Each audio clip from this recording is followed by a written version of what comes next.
I was reading this book. It's called Running with the Bulls. Shout out author Nick Rowley. And just top lawyer.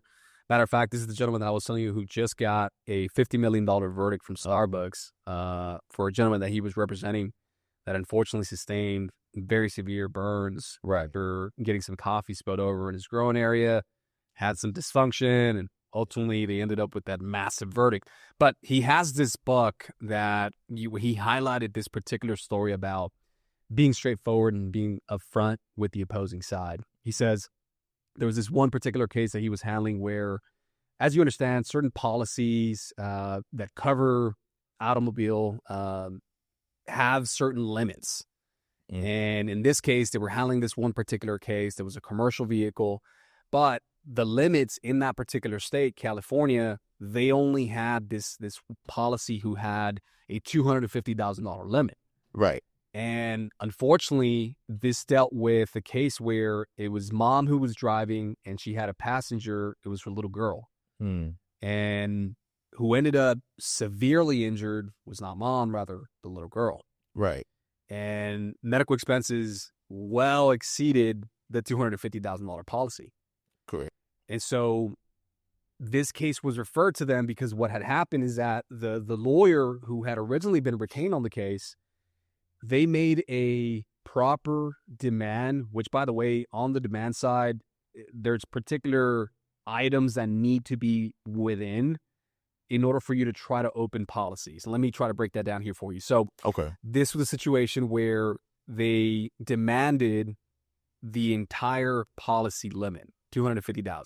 Right. Based off of the extent of the injuries, the extent of the medical expenses, and then ultimately pain and suffering, mental anguish, the future, loss of earning capacity, loss of enjoyment, all these non-economic damages that were also argued. And they said, hey, look, you need to give us the limits. And they gave them ample opportunity in written format to evaluate. They gave them all these records. And sure enough, the insurance company comes back and says, no, we reject your demand. Right. So what this gentleman did, this lawyer says, all right, well, let me look for one of the best. Sure enough, found Nick Rowley, his firm, his team, and they talked it over with them and they said, look, this is what's going on. So they had this claim now, what they believe to label as bad faith, meaning, hey, we gave you guys an opportunity to get this settled well within the limits. We gave you all the proper documentation so that you can properly evaluate. We gave you time, and yet you come back and reject this? All right, we're going to file suit.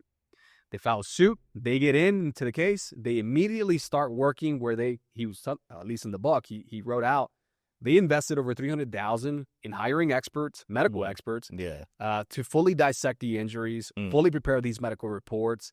And instead of hiding the ball, they were telling the opposing side, the lawyers who were representing this insurance company, this is what we're going to do. This is what we're going to show. Matter of fact, here's a copy. We just got this report from our medical. Here's a copy. Right. We just got here's a copy. And this is what we're going to show the jury.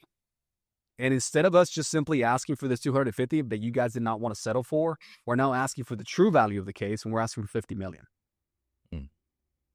They went from $250,000 policy limit that they rejected on that demand. Right.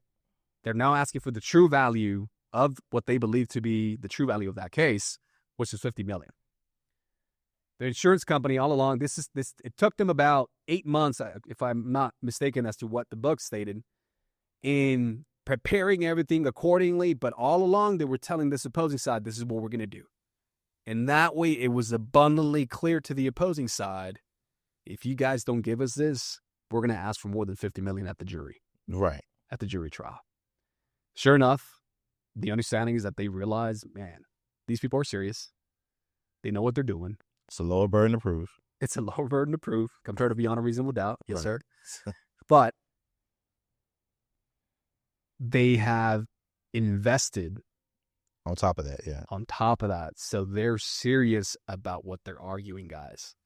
Sure enough, they come back and they offer $45 million. From what the insurance company should have settled at the limits of $250,000. Right. They ended up paying out a $45 million settlement amount. I'm like, man, wow.